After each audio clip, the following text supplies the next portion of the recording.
In this problem, we're told that Mark is deciding which route to take to work. His choices are I equals the interstate and F equals 5th Street.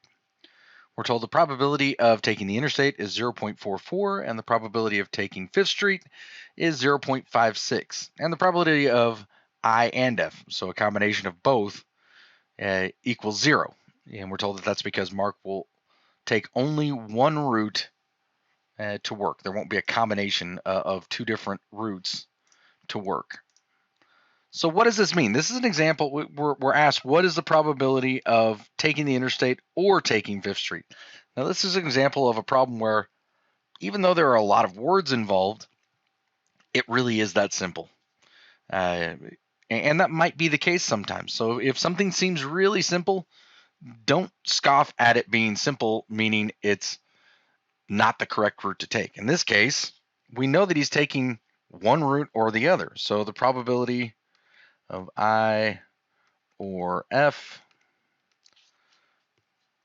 Now, anytime we're looking at an or, in which the events are mutually exclusive, in which they are, probability of I and F equals 0. It's just the sum of the individual probabilities. Probability of I plus the probability of F, probability of taking the interstate plus the probability of taking 5th Street. So 0.44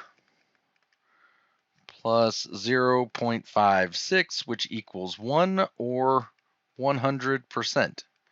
Now, this is what I meant by it really is that simple. We could have just recognized, well, wait a minute. He's either taking the interstate or he's taking 5th Street. There are no other options here. So the probability that, and the probability of both of them is 0. So the probability that he's going to take one or the other is 100%, because those are the only two routes that are available in the problem.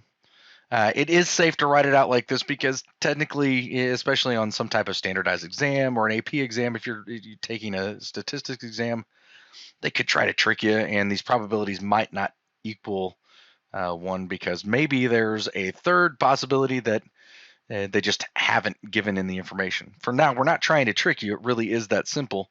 If you're given two options and you're asked for the probability of one or the other, and they're mutually exclusive, it's always going to be 100%.